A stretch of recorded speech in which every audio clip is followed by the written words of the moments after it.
It's been recently confirmed that Israel was using $25,000 thermo munitions on civilians. These bombs create temperatures so hot, it causes people to evaporate. And it is said to have evaporated 2,800 civilians. The MK-84 bomb costs between $20,000 to $30,000 each, weighs 2,000 pounds, and creates temperatures up to 6,300 degrees Fahrenheit. To get an idea of how hot that is, campfires get up to 1,200 degrees Fahrenheit, and lava to actually melt rock is at 2,200 degrees Fahrenheit. So these bombs create almost 3 times the amount of heat that it takes to melt rock into lava. It is reported that Israel used over 14,000 of these bombs, and that it had the equivalent explosive power as 6 Hiroshima nuclear bombs dropped on Gaza, which is only the size in square miles of Detroit, Michigan, a big city. So why does Israel use such expensive super weapons? So you see when the bomb went off, the wave, now that's sound moving air, but there's heat coming out of that shit. That even if you're not at the point of impact, that radiation, bro, is down here like a atomic, like a nuclear bomb. It has an effect like that.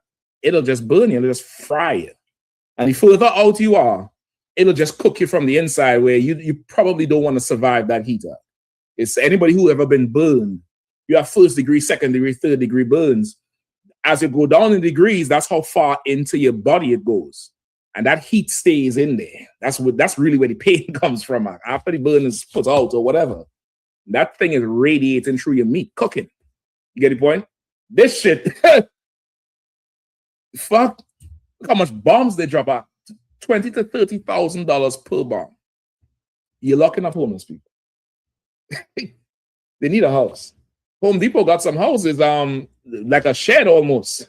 How much? 10 to 20 or something like that, right? So less than that. Let's say 15 now. You might want a flat screen.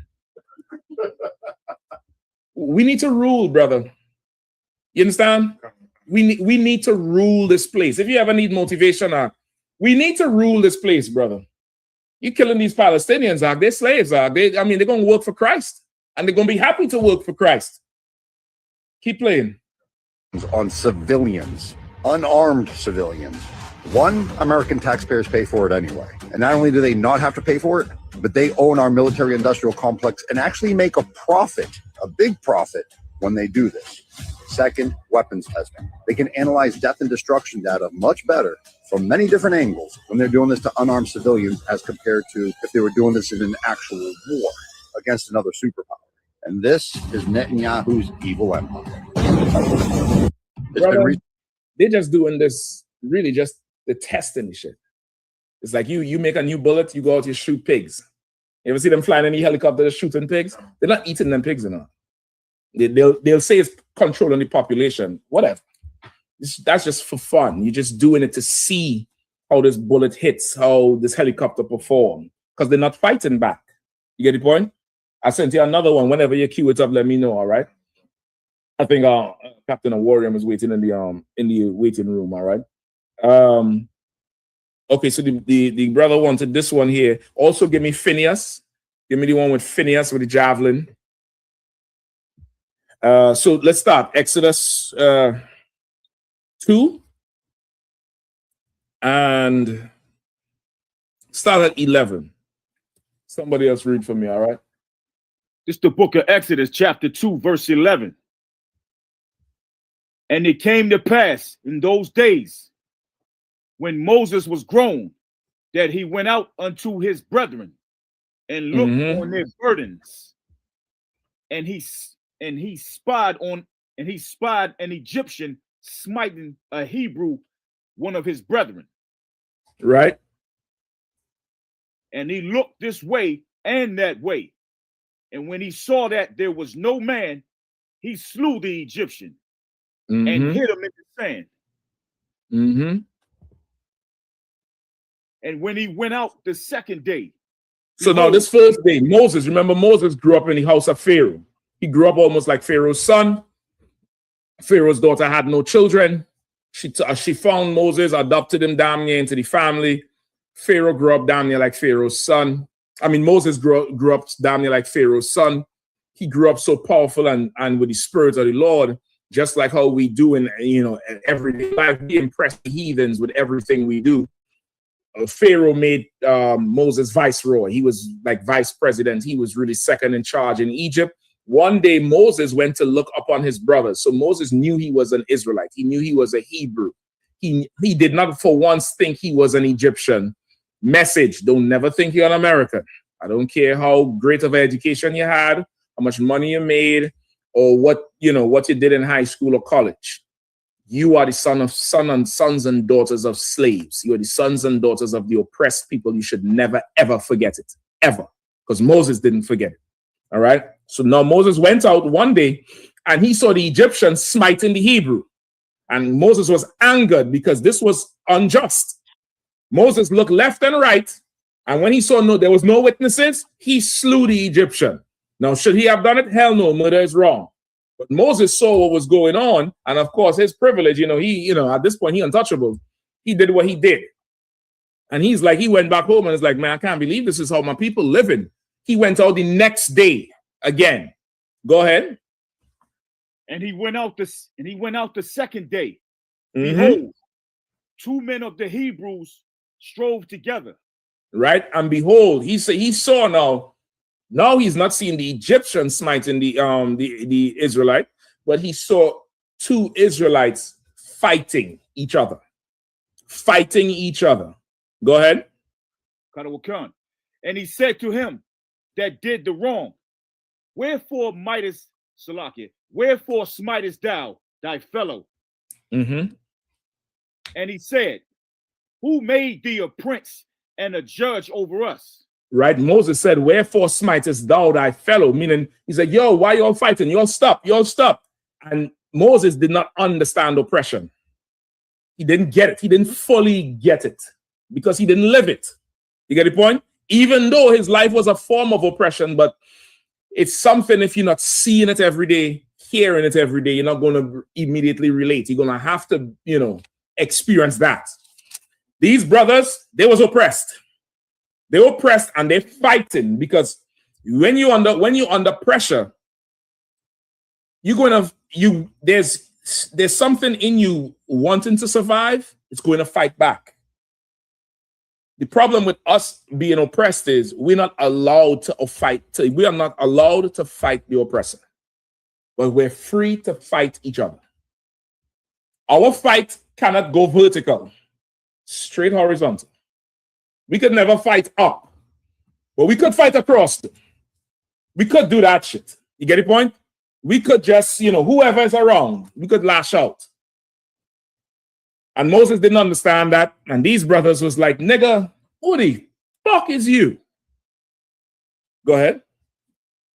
Like if I may, that's why I always notice, you ever notice in the comments, especially when we at camp, people always come and they ask us why are we saying this, that, and the third, or why are we wearing they don't never go into the Jewish man's temple and ask him the same thing at all. No. They want to ask us. It's understood. It's understood with him.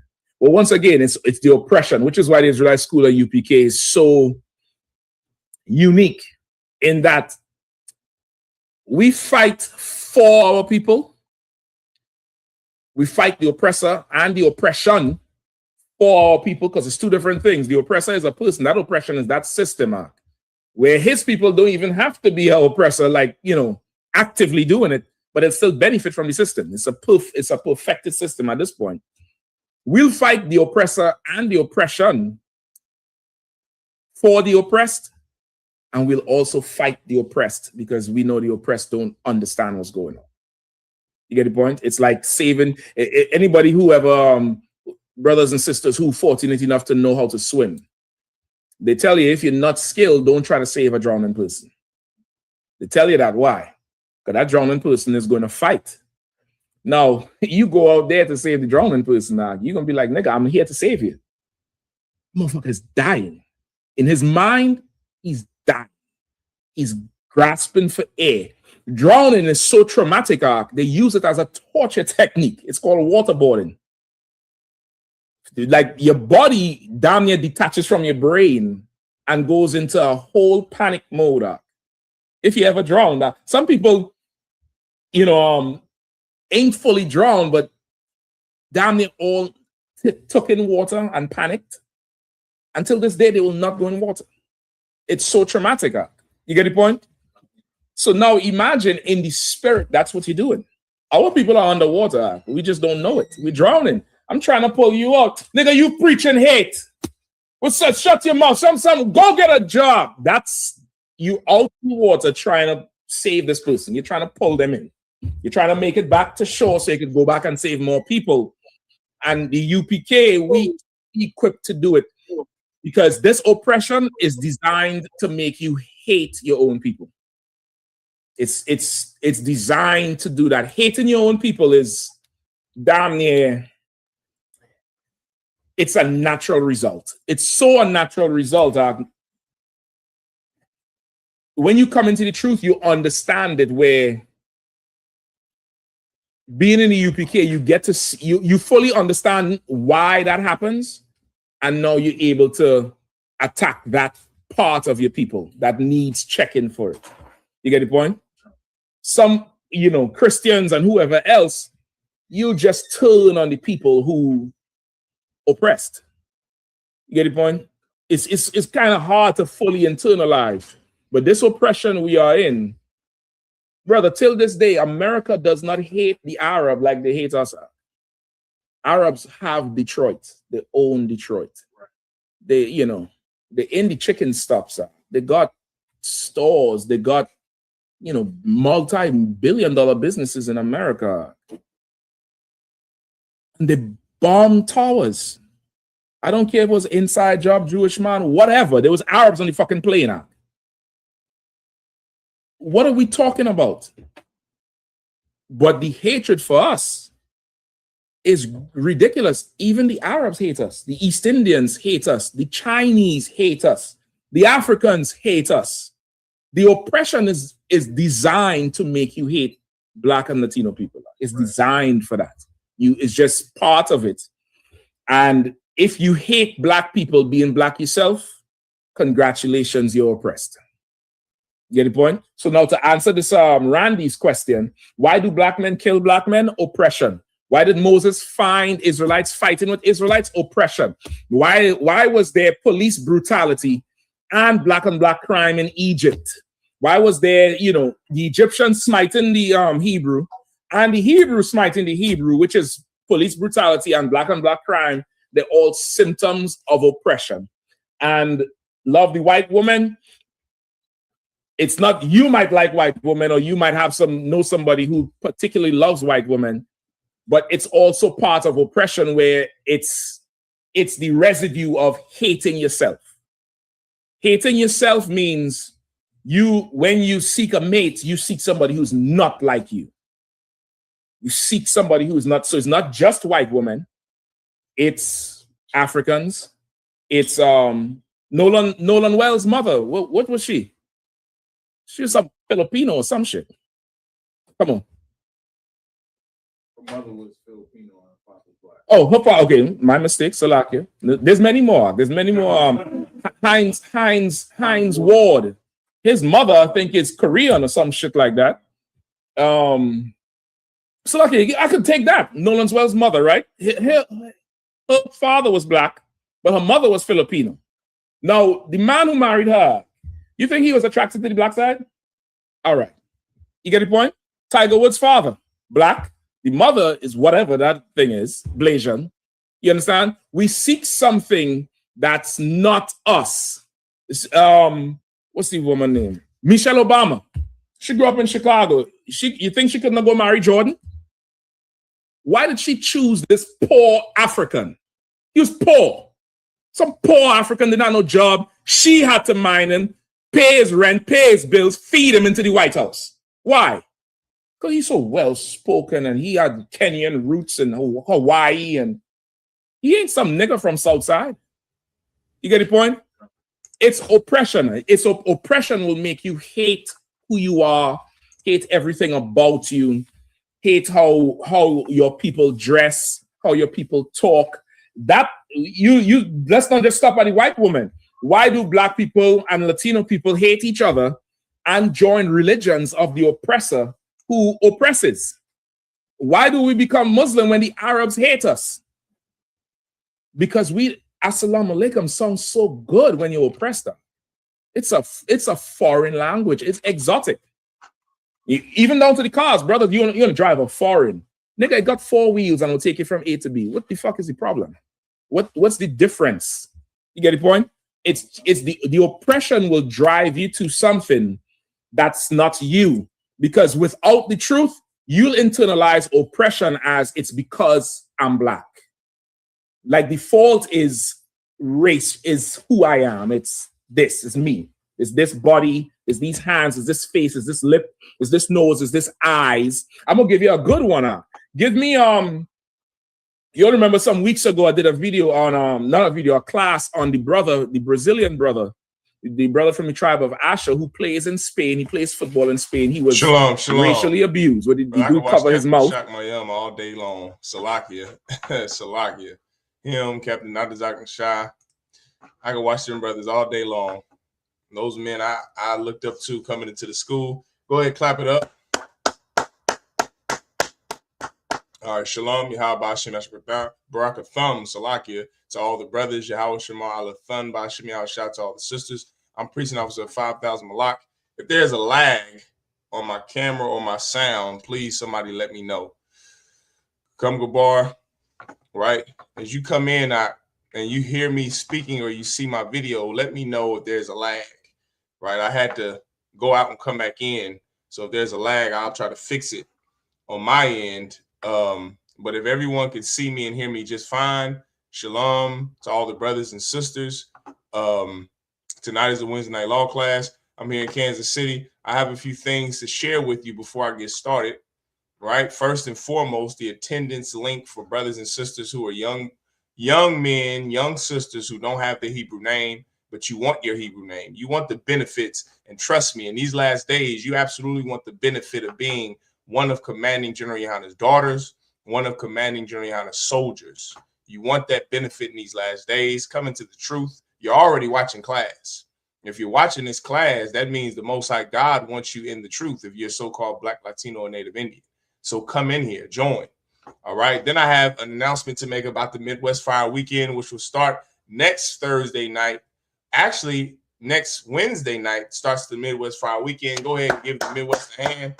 As you can see the flyer in the back, all right, we got one more week left, and then we'll be in Chicago. I myself will be up there, Lord allow, with some brothers, some hardcore brothers here in Kansas City, as well as sisters. Shalom to the young man, Yeshaya. Shalom to the brothers and sisters that are checking in, that's in class right now. All right, we got the, if you go to the comment section, you click on these links, go to these links that are going to help you with navigating the itinerary for the fire weekend, the Midwest Fire Weekend. We have these links up, so make sure you're going in there, both on my page and Iowa's page. All right. With that being said, go ahead, clap it up. All right. Those are just a few announcements before class started. I wanted to get in. All right. There's been a lot going on, as you can see from news and social media. You know something I'm starting to find out about our people, not just our people. Something I'm starting to realize in these last days is a lot of people are not watching the news, which is shocking because I grew up in a time when you didn't have the news on the cell phone. News was always on the TV or the newspaper. It was very common, not even a long time ago, just 30 years ago, for somebody to get the newspaper, the Kansas City Star, the Call, the Atlanta Times, New York Times, right? All of these newspapers would disseminate information that would be necessary for the common person to know, the average person to know, right? These days, brother, I'm noticing people, because the news is on the cell phone and people don't know what to believe. Shalom, young man. What's going on, mighty man? How you doing? Right? These days, people are not reading the news. People are not watching the news. People don't listen to the news. And do you want to know why? Because people don't know what to believe. There's so much being put out on social media. There's so many different news personalities these days that you don't know what the hell to believe. In the UPK, we're going to break things down for you flat. We want to make sure you understand the signs of the time. We want to make sure you understand everything that's going on in these last days. Why? Why is this so important to know? It's important to know what's going on in these last days so that your life could be saved, so that you know where you stand when Christ returns, before Christ returns. You understand? Yeah, right. So that way you know what to do. You know where to go. All right. I have an article for you here. It's not even an article. It's a picture that caught my eye earlier. Let me remove this. Okay. Share this screen. This picture was on Facebook. Now, this is a reputable news site. Of course, I've researched it. I looked it up. I'm an avid news watcher. Okay. And this here is called the Wild Berries Distribution Center in Russia. Right? This is the Wild Berries. Disregard my heading, my title on this post. All right. But this here is the wild. This here looks like something out of a movie. Let me see if I can blow it up. Maybe that's a little bit better. Can everybody see that? This here is the Wild Berries Distribution Center in Russia. This was done yesterday, last night, while you were all asleep, by the Ukrainians. The Ukrainians bombed this Wild Berries Distribution Center. Why is this so important?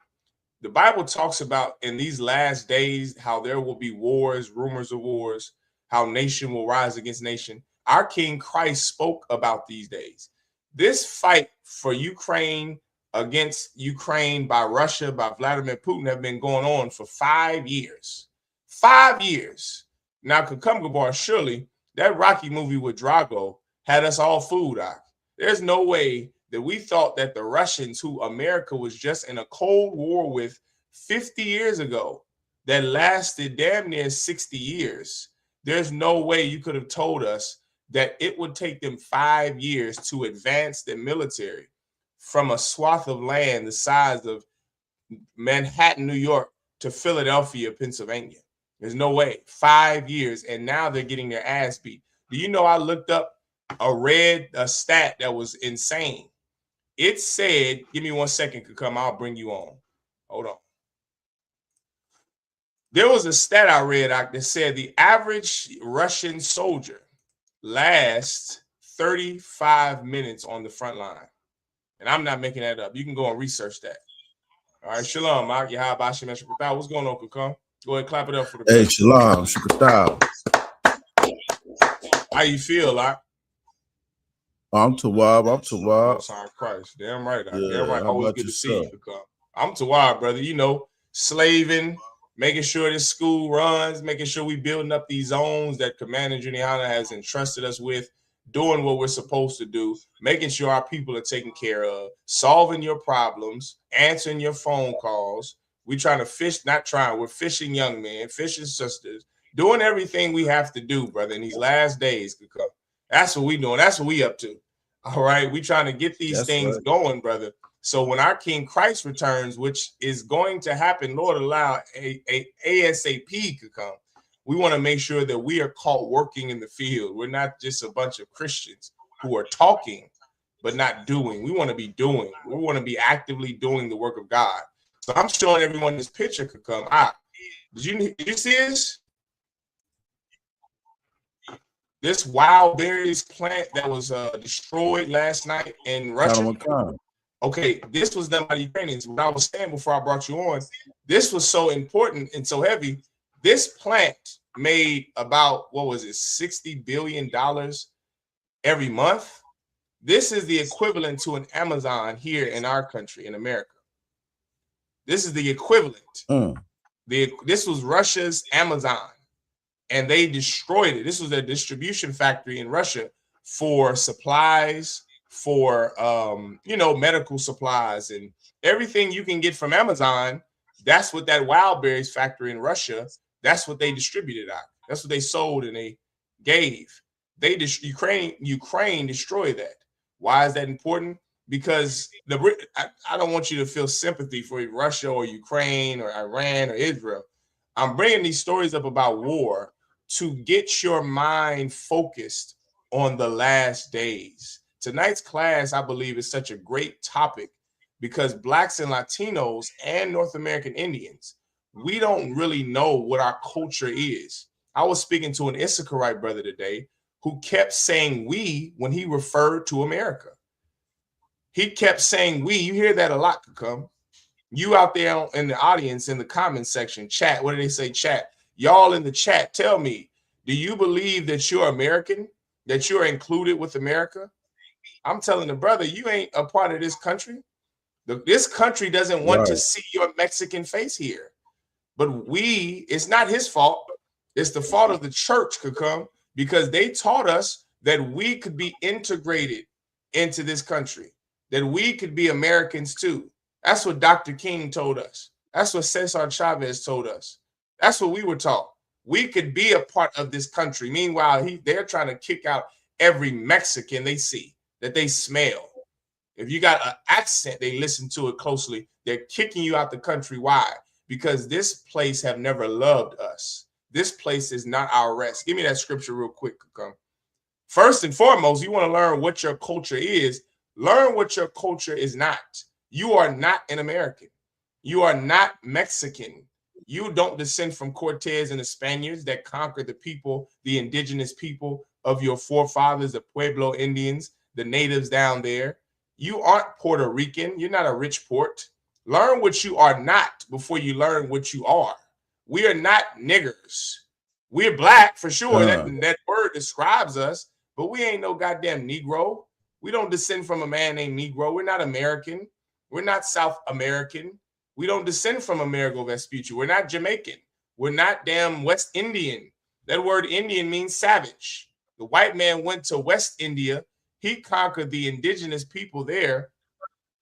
He called the goddamn he called them West Indians or Western savages. He came to North America and called them North American Indians or North American savages. He went over there to East India, the Indians, Mahatma Gandhi's people, and called them Eastern savages when he's the only savage on the earth. Why? Because you don't know who you are. We don't know who we are. Well, let's first find out, Kakam, who we are not. Let's learn who we are not. Let's learn the homeland that is not our home. Let's learn the land that we live in is not our place of rest. Let's learn where we aren't supposed to be before we learn where we're supposed to be. Read what you got, Kakam Gabor. Yeah, this is the book of Micah, chapter 2, and verse 10. Arise ye and depart, for this is not your rest. Yeah, brother, this is Micah, chapter 2, verse 10. For all the brothers and sisters who are reading along. The Bible says, arise ye, get up. That's what arise means. Arise means to get up, get the hell up. Stop being so sleep. What Jeremiah have been saying lately? Stay woke. Shalom, sis. Stay woke. Get the hell up. Arise ye, get up. Keep reading. Because it is polluted. No. Arise ye. Start from arise ye, Kakam. Micah 2 and 10. Arise ye and depart, for this is not your rest. And depart. And do what? Depart. The Bible says, arise ye, get up and depart. Get the hell out of there.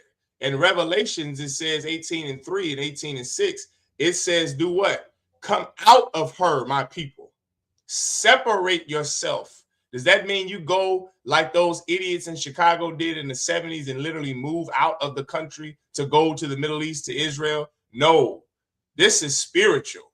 This is get your spirit out of America. Get out of the Christmas spirit. Get out of the spirit of democracy. Get out of the spirit of the Constitution. Get out of the spirit of God loves everybody. Get out of that Christian spirit. Get out of that Muslim spirit. Get out of that agree to disagree spirit. Get out of it. Get out of the spirit to love whores. America provides our people with every lust that you want. Get out of that American spirit.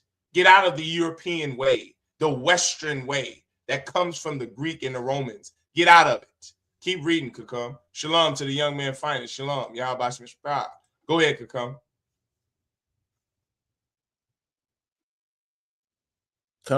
For this is not your rest.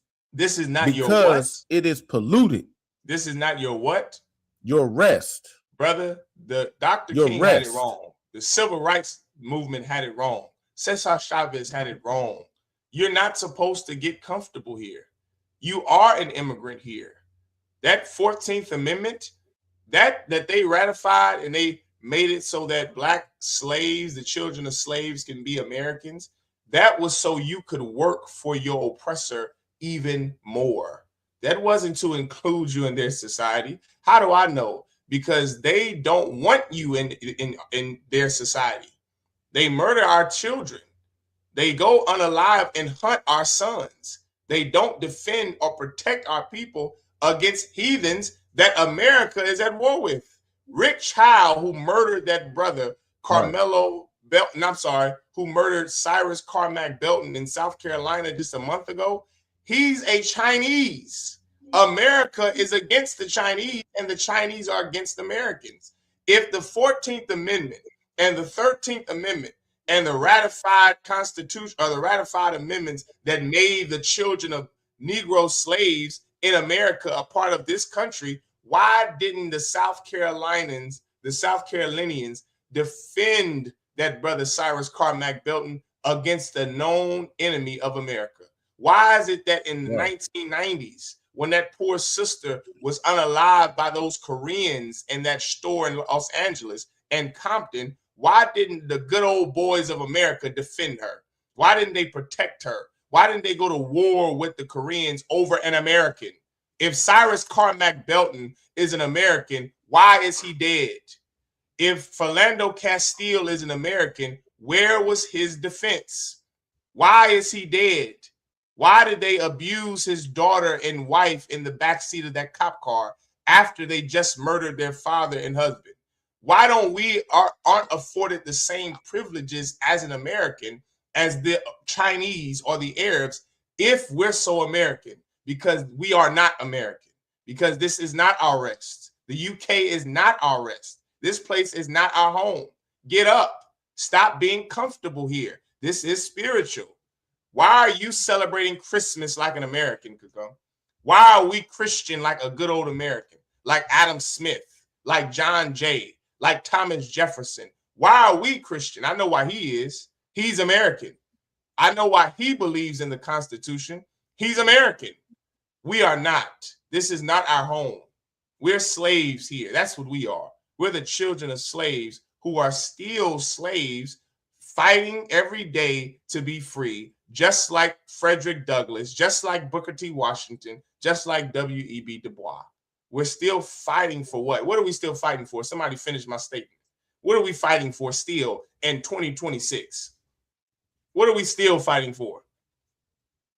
Does anybody know? I'm going to finish it just so I'm going to say it, give you the answer just for time's sake. We're fighting for equality in 2026. I thought our forefathers did that. Didn't grandma do that in the 60s? Didn't my uncles do that in the 70s? What are we doing that for now if we're so American? Because this place is not our home. This isn't our home. Mexican Raza, this is not our home. This is not your home, Catrachos, Chapinos. This isn't your home, Boricuas. This isn't your home. Even to the North American Indian, you descend from some man whose home that is in the Middle East. This isn't your home here. I know you were first here. That's true. But this isn't your home, clearly. If this was your home, you wouldn't be on reservations right now. You wouldn't be on reservations if this was your home. Keep going, Kakam. Right. Kanamakan. Because it is polluted. Because it shall destroy you. It is polluted. Even because this place is polluted. It's polluted with what? Pedophiles, sexual deviances, rapists, murderers, liars.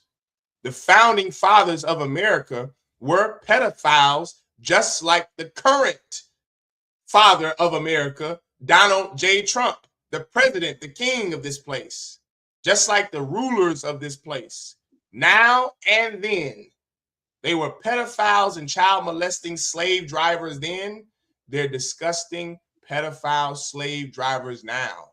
There is no difference. This place is polluted There were murderers, just like your president now. They're truth breakers. Every oath they break is polluted with sin, with deviances. Everybody can be whatever they want to be. LGBTQ, a man can be a woman and a woman can be a man, but Cyrus Carmack Belton can't flee a store without being murdered. Do you understand, Doc? Right. A woman can be a man trapped in a woman's body. A man can be a woman trapped in a man's body. But your black son can't go on a fishing trip and come back home safely like Nolan Wales. He can't hang out with white friends. He can't go be with white people if we're so equal. Why can't your black son go on an all-white fishing trip with his white buddies and come back home safe? Why didn't any other white kids go missing? Why don't any other white kids get murdered by the police? Because this place is full of pollution. It's full of murder. It's full of sin. It's full of dalliances and lasciviousness. That's this place. It's Caligula. It's Rome. It's Sodom and Gomorrah. You understand? Sodom and Gomorrah was another place the Lord destroyed because of the land was so polluted. It was polluted with homosexuality. It was polluted with sexual perversions. It was polluted with unkindness. They said Sodom and Gomorrah was a cruel place. They didn't have hospitality. What other country doesn't have hospitality? America. America kicks out its guests. The Mexicans built this place, still maintain it, and do the best job so that your lettuce doesn't have cycloparalysis and you get goddamn explosive diarrhea. They pick all your fruits now so that bananas aren't $10 a pound, so that apples aren't $10 a pound. They wash their hands because they are cleanly people, cut your yard, build your homes, build your on your construction sites, building your businesses, and you treat them like SHIT. You kick them out the country. You abuse them because this place is polluted with unhospitality. This place is unhospitable to the people who maintain it, to the people who've built it, who've contributed the most. It's polluted. This isn't our home. In our home, the people who are strangers will be able to at least live amongst us without having to fear for their lives. That's in the Bible. The Lord said, be kind to the stranger because you were a stranger in Egypt. That's a part of our laws and our culture to be hospitable. It is not American culture to be hospitable. And even to call it Southern hospitality denotes the Judite slaves that were slaves in the South. That's why the cuisine of the South is what it is. White women can't cook. I hate to break it to you, brothers. I know that broke a lot of hearts. White women can't cook. White people can't cook. That barbecue culture, that Southern hospitality culture, the cowboy culture of America is not Americans. It's not the white man. Right. It's Black and Latinos and Native Indians. This place, we've made it what it is. And they refuse us. They unalive us. They hate us. They despise us. They mistreat us. They envy us. This clearly is not our home. And the Lord is telling us time and time again to arise, ye get up, pay attention. Don't you know the signs of the time? Depart from this place. Get out of this place. Take your spirit out of this place. Now we know what we are not, Kakum. Now we know we aren't Americans. We aren't Mexicans. We aren't Jamaicans. Who are we? That's what we need to find out. Who are we if we're not the Americans? If this place is not our home, if the Lord is telling us, get up from us, arise ye and depart. If he's telling us this place isn't ours, what place is ours? Let's get it. Go to, where do I want to start? Go to Genesis, Kakum. Let's get to Genesis. All right. This is who we are. All right. You can, in fact, you can, for time's sake, you can skip ahead. Go to Genesis, the 49th chapter. There was a man by the name of Israel. Excuse me. We got to set the record straight about who the real Israelites are, because people still are having trouble knowing that we are the real Israelites. That should be common knowledge. That should be common knowledge, Kakun. Young man, that should be common knowledge. We should all, the world should know now. I got a video that I wanted to send you out. Right. Cucumber bar. Do you know there was a Chinese professor? His name is Professor Zhang, I think it is. He's very popular on social media, right? This cat had a video that I saw 2 nights ago at my slave. I was listening to it, of course. Not actually watching it, but I listened to this video. Excuse me. And this cat here said, he never said the Jews are black, but he broke down our history leaving Israel into Africa, I want to say. Then I stumbled across a great book, right? So you know I have this book here called I'll Be in Seed by David Hackett Fisher. There's a book I'm getting now by him called African Founders. Now, this is all you need to do when it comes to that book, African Founders. Why am I bringing up African Founders? I don't have it right here with me. I don't want to reach down and get it. You know, From Babylon to Timbuktu, one of the many books that are bedrock UPK history books, From Babylon to Timbuktu. In that book, From Babylon to Timbuktu, it talks about, excuse me, what is it called? The Jewish diaspora, which is what that Moabite professor talked about. He called it the Jewish diaspora. What he broke down our history that From Babylon to Timbuktu spoke about. And I said, now remember, this cat is famous and popular throughout the earth. He has millions of followers on YouTube, and that's all he is. That's where he is YouTube. He has like 3 million followers, and a lot of people watch his videos. He's on every news station and news outlet right now. He is very popular. His name is Professor Zhang, Xiang. And this cat was being interviewed by an oppressor, and he's breaking down our history. And then I looked at African Founders. And this cat, David Hackett, now remember, this book was written some years ago. African Founders wasn't written now. This cat, David Hackett Fisher, wrote this book about the black people. Of course, he colloquially calls us Africans, like a lot of people still do in the book. But when he says African, think Israelite. All right, just remember I told you that. So if you get the book and you read it, he talks about Africans from the west coast of Africa, which he mentions. He's talking about the Israelites. Brother, do you know in this book, he's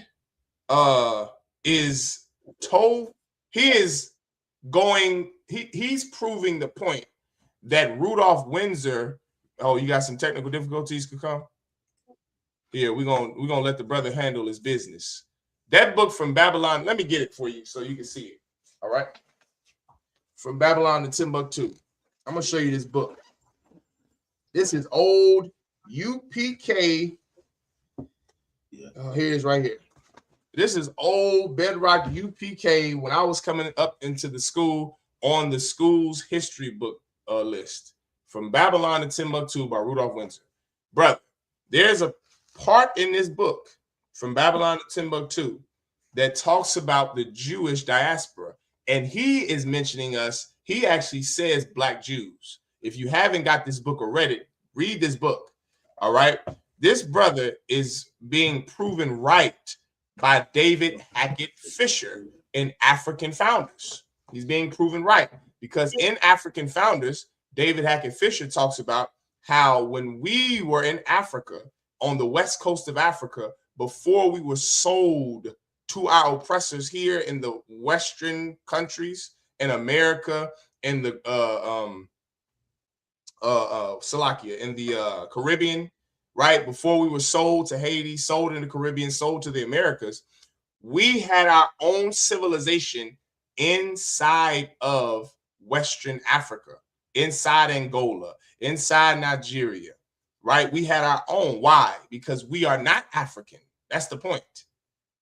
We were a people within inside of another people's country. The Africans are the ones who Nigeria belongs to, who Angola belongs to. We were fleeing persecution from the Romans in 70 AD. So we established commonwealths and cities inside of these African countries. You back can come?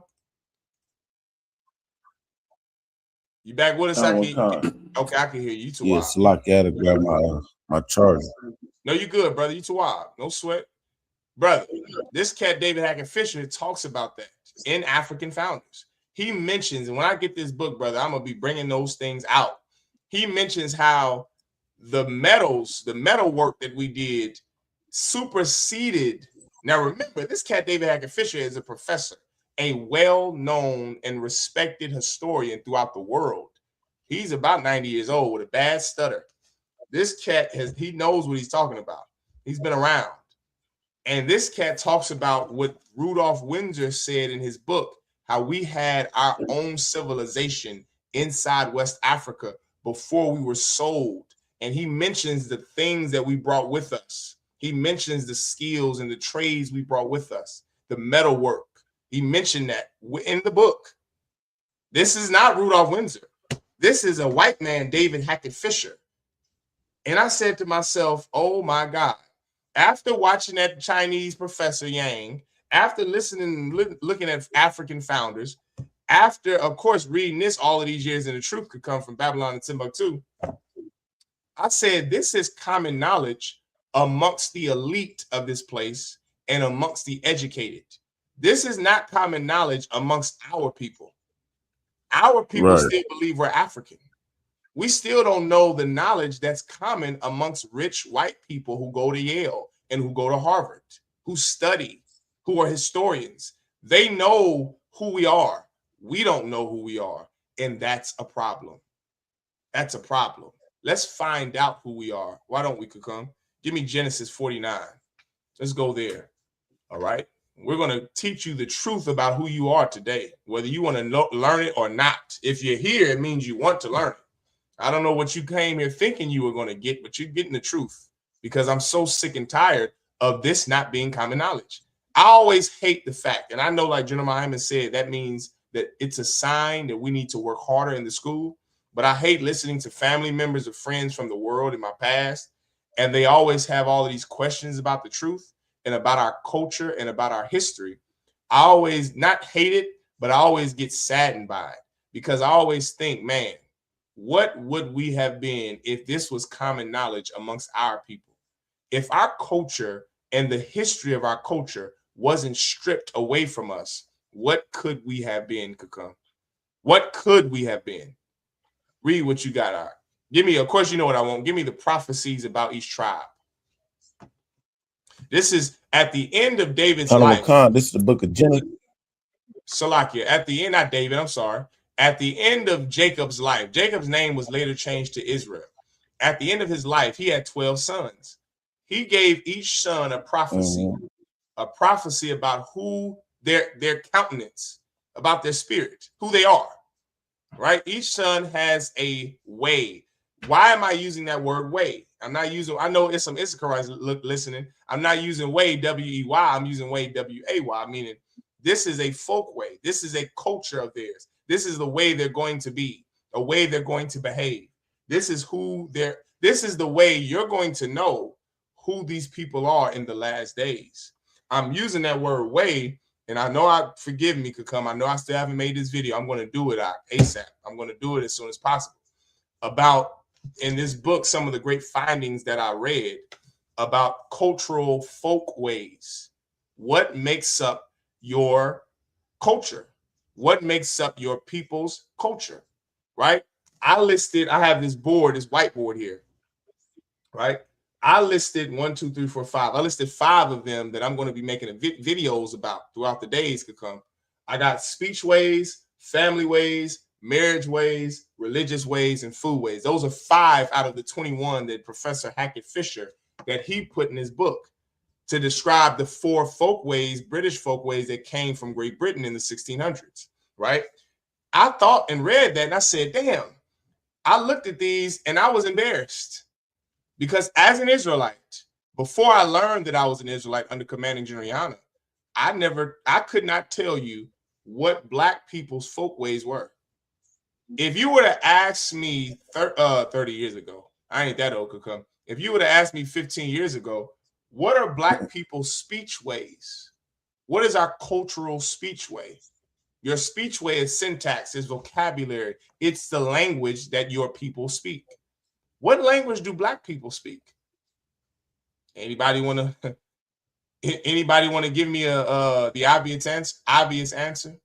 What language do black people speak? Right. Don't all speak at once. Go ahead, Kakam. Well, right now we speak English. No. Don't say right now. Because remember, if you asked me 15 years ago, right now is we've always spoken English because in the world, we were ignorant to our past. Right. The young man, give him a hand and give Kakumgabar a hand. We speak our oppressor's language. We speak English. Some of us speak Spanish.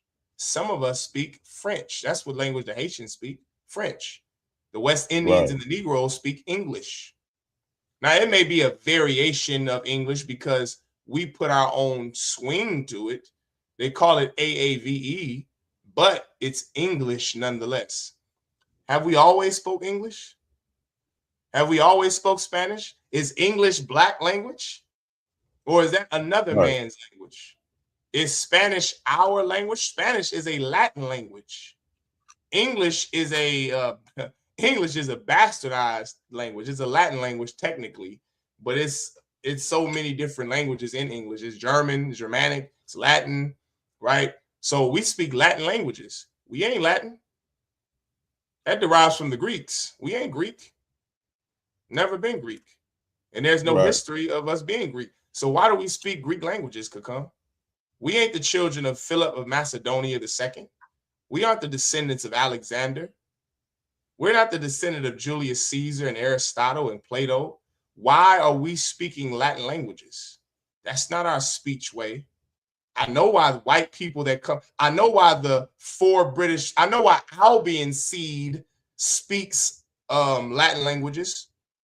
Albion is the old name for Great Britain because of the Albion mountains there in Europe. It literally means white land. That's what Albion means. It means white land. I know why they speak Latin languages because they're white. They're descendants of they come out the Caucasus Mountains of Georgia, Russia. So I know why Russians speak Russian, Kakam. I know why Ukrainians speak Russian. I know why the French speak French. I know why they speak a Latin language. Why do black people and Haitians, why do Jamaicans and Trinidad, why do we speak English? Why do we speak Latin languages? Why does Raza speak Spanish? They're not the descendants of Spaniards. They were there before Spaniards, before Queen Isabella, before Ferdinand and King Philip. Why do they speak Spanish? Does anyone want to know? I mean, does anybody have the answer? This isn't a rhetorical question. Why do we speak the languages we speak? It's not ours. It's not our people's speech way. So why do we speak it? I'm seeing comments in the comments section, but I'm not getting the answers. Okay, to this cat's point, we're the only Americans. If we were here before our oppressor, what language did we speak before our oppressor got here? This is to, who is this? Concerned citizen, right? In the 1800s, Black Americans were Marines, Navy men, especially maritime sailors. You have no clue about American history. I'm asking you a question, concerned citizen. If we were the only Americans, if we were here first, what was our speech way before Queen Isabella, before Ferdinand, before Albion seed came over here, before the Quakers and the planters, before they came over here, before the Puritans came over here? What languages did we speak? Somebody tell me, concerned citizens, since you know so much about American history and so much about Black history, tell me what language we spoke. What language was it? What language did the Mexicans speak before the Spanish conquered them? Does anybody know? Do you want to know why you don't know? Because you've been lied to about what your culture was. That's why. You don't know what your speech way was. What was your conventional pattern of writing? What was your syntax? What was your vocabulary? What language did you speak? He keeps naming things that's not answering my question. You claim to know so much about American history. That's what he said could come. He challenged me on it. I'm asking him, what language did black people speak? That's all. Right. Our family way. That was another folk way in this man's book. He still ain't naming the language. I don't think he knows could come. I think it's safe to say that concerned citizen doesn't know the language blacks, Latinos, and natives spoke before we were conquered. Before we were conquered. I think I know why he doesn't know. Could come. I think I know why. Young man, finest, young man, Yeshaya, I think I know why he doesn't know. Because neither did we when we were in the world. I didn't know what the hell we spoke before we were conquered by the white man. What in the hell did I care? For all I knew, I was American. I was African. Right. I could tell you the African speech ways. You take me to any place in Africa. Go to Algeria, Libya, Egypt, Niger, Chad, Sudan, the Democratic Republic of Congo, Ethiopia, Mauritania, Mali, Algeria, Morocco. You go to any country in Africa, I could tell you their speech way. I could tell you their family way. I could tell you their marriage way, their religious way, their food ways. I could tell you all their cultural folk ways that make up their people. I couldn't do the same for us, could come. That's a problem.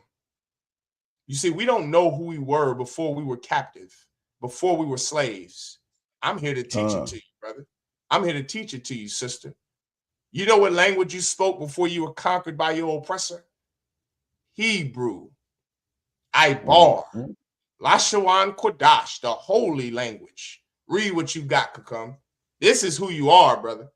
This is who blacks, Latinos, and Native Indians are. We're the Israelites in the Bible. And everybody knows it if you're educated. You don't know because you don't read and you're not educated and don't go to Harvard. Read what you got, Kakum. Yeah, this is the book of Genesis, chapter 49 and verse 1.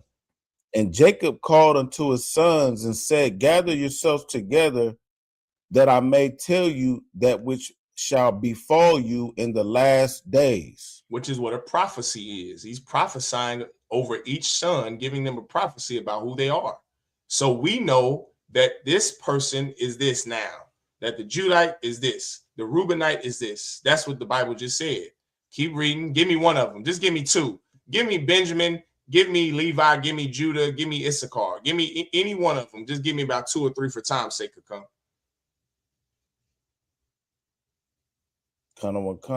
You pick whichever child you want to do. Go ahead. Verse 8. Judah, thou art he whom thy brethren shall praise, and thy hand shall be in the neck of thy enemies. You hear that? The Bible says that Judah, that is who thy brother shall praise. Why? Because Jesus Christ, our King, the King of Israel, the King of all kings, is what? A Judite. A Judite. This, remember, is a prophecy. So it hasn't yet happened, but it will happen. You understand? Judites, which is where the term Jew, that catch-on phrase nickname, comes from. It comes from the son, the fourth born son of Israel, Judah. That is who you are, who your brethren shall praise. Why? Because the King of all kings was born from the seed of David. That's why. Judah. Keep going. Thy hand shall be in the neck of thine enemies. Thine hand shall be in the neck of thine enemies. Because Judites are the so-called Negroes here in America. We are, out of all the Israelites, in the last 200, 300 years of modern history, we, have been in arm's reach of our oppressor. There's not too many other, Elisha, Salaki, Kukumgabar. There's not another tribe out of Israel who could say that. We have been living amongst white people, our enemy, our oppressor, for the last 410 years. I don't know of another tribe that can say that.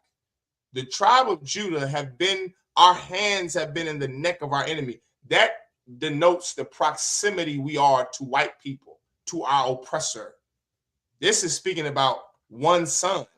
This is a prophecy about one son. Who in all of the world does this apply to? You can't apply this to everybody. This is applied. Right. This is only applied to one man and his descendants, the tribe of Judah. That's one.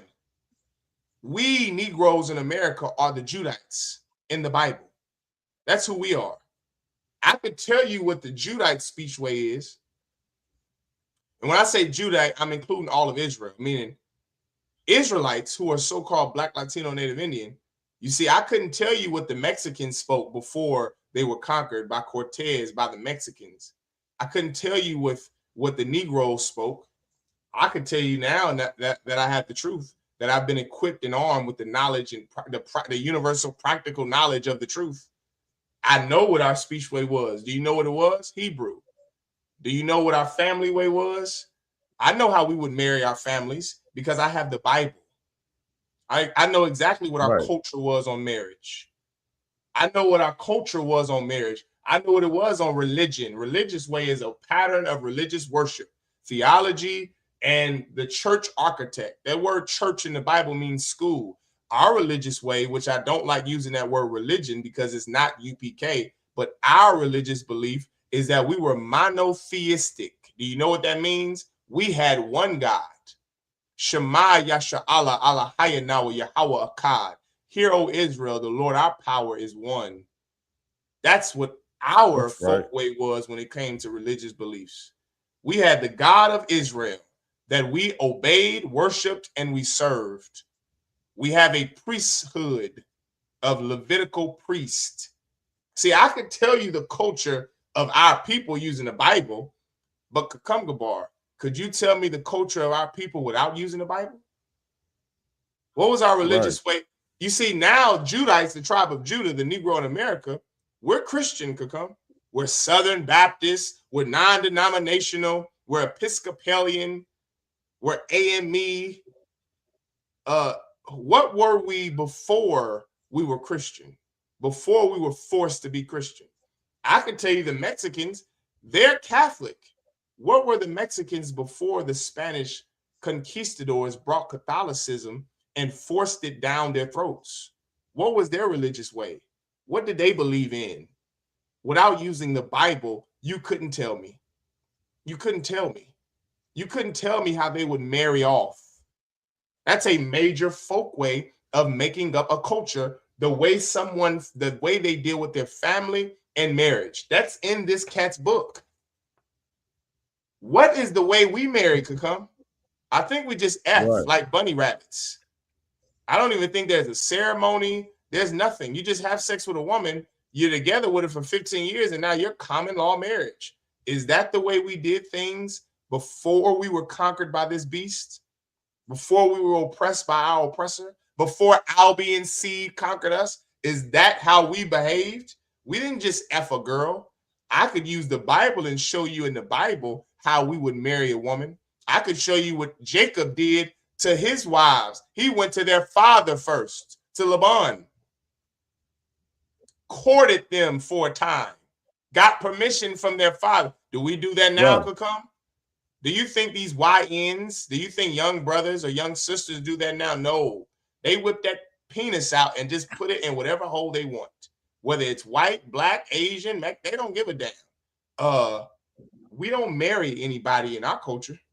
You can't marry a white woman in our culture. She has to be from bone of your bone and flesh of your flesh. She has to be your family if you want to marry her. You see, using the Bible, I could tell you what our folk ways are and what they were. I can't do it if we just are going off of what our oppressor have trained us to be, what our oppressor's culture is, what we were after we were conquered. I couldn't tell you that now. I don't know what our marriage way is. I don't even know if we get married. I think they say black women are the least married in all races of women. How in the hell is that possible? When black and Latino women are the baddest women out of every woman possible. I know why. Because we're slaves, because we don't know our culture. Because we don't know our culture. That's the reason why we don't have a grip on reality when it comes to our speech way, our marriage way, our family way, our food way, What do we eat, Kakam? What is culturally our diet? Is it soul food? Is it chitlins and hog maws? Is it pickled pig's feet? Is it what's chorizo? Is it pork? You see, we have a pork infused diet. Mexicans will put pork in water. Raza will put pork in everything if you let them. Is that what they ate before they were conquered? Is that their culture? Is that their food way culture? You see, using the Bible, I could tell you what Mexicans ate. I can tell you that they didn't eat pork because that was against their cultural law. That was against our culture to eat pork. It was against our culture to eat rats, to eat dogs, to eat anything.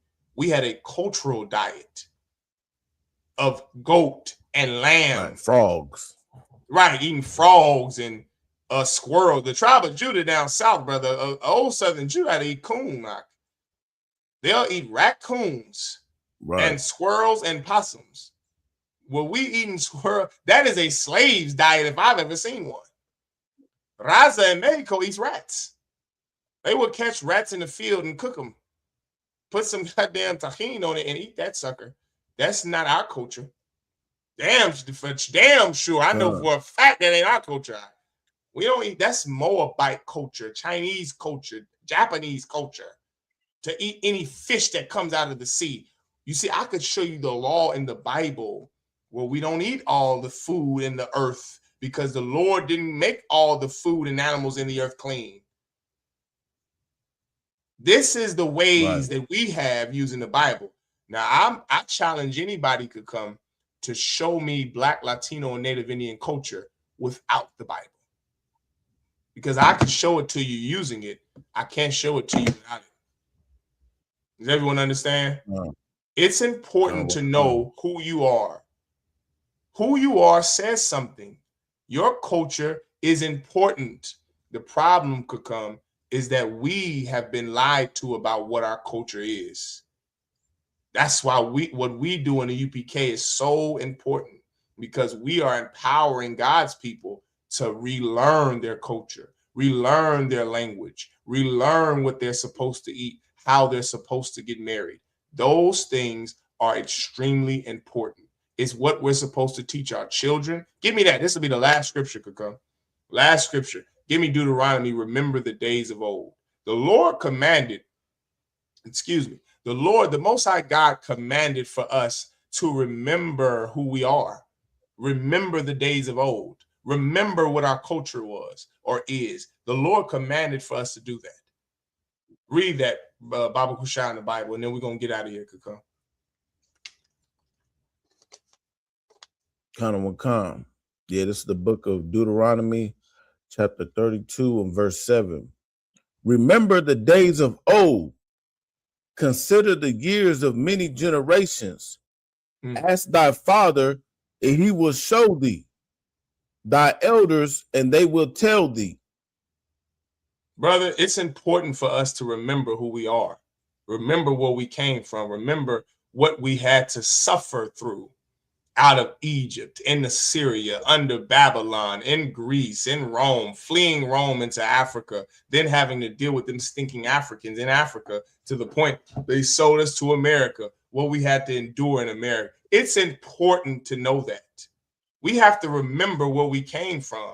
And from the time we came from the west coast of Africa to America, over these years, we began to lose who we were, forget who we were. Why? Because of oppression. It's no fault of ours. We were in slavery, right? In slavery under a beast, the white man. So yeah, we lost our culture, but now you have no excuse not to get it back. Now we're going to get our culture back, brother.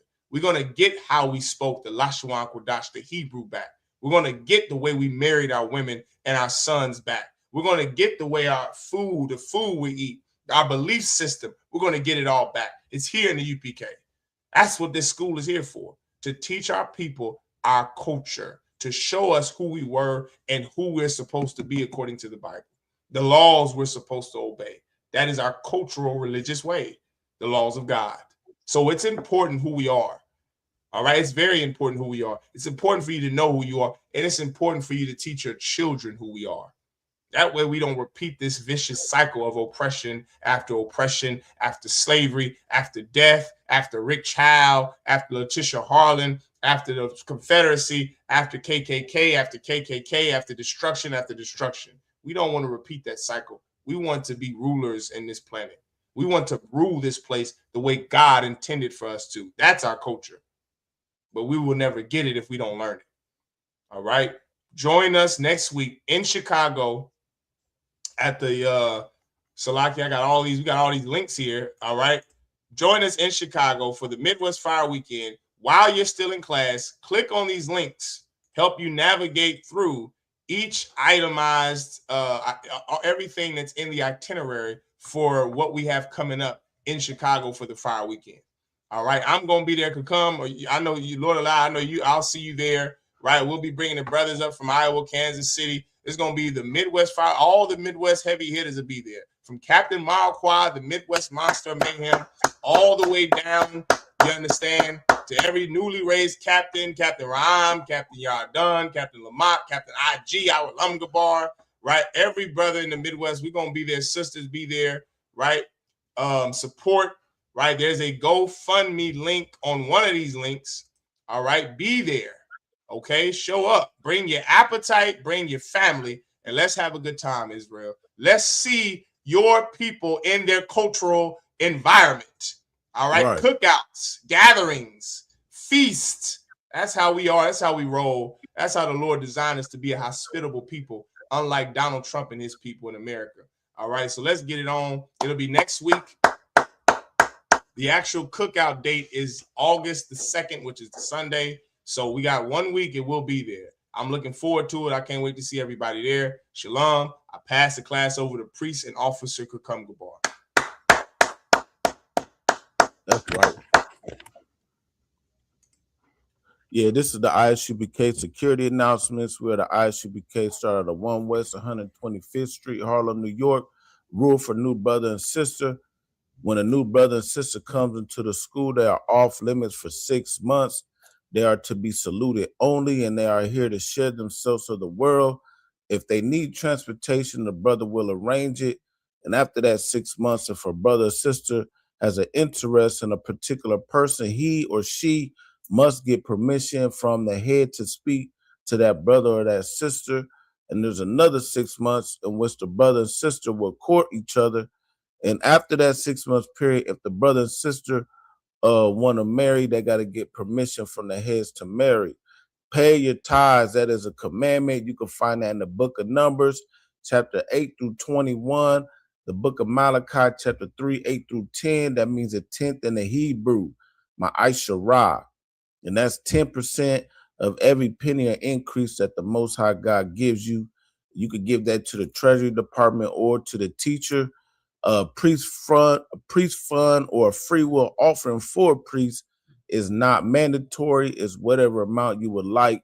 In the upcoming holy convocations, we got the feast of the memorial blowing of the trumpets. You know what I'm saying? That's going down September 11th, 2026. That will be September 11th, 2026. That's the first day of the 7th month according to the Hebrew calendar. And of course, just like Officer Malak just broke down, we got the Midwest Fire Weekend coming up next weekend. You know, click the links all in the chat so you can get the full itinerary. And just to clarify, you do not have to be in the I.S.U.P.K to come to this. We invite all brothers and sisters, as long as you're Black, Hispanic, or Native American. That's right. You could come to the cookout. You know what I mean? Don't bring your white girlfriend. Don't bring your African girlfriend. Don't bring your Chinese girlfriend or whatever. They will not get in. Slack it.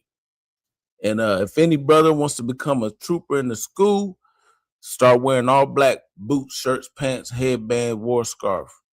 And with that, men of Israel, we're going to give a courtesy salute to the teacher, men of Israel, Majim, which means to stand. Men of Israel, Amajum Shabbat, Amajum, Barak, Yahweh Shem Yahushua Barakatah. Yahweh Shem Yahushua Barakatah. Yazmatah, hands down, star means a turn. We're going to give a courtesy salute to the sisters.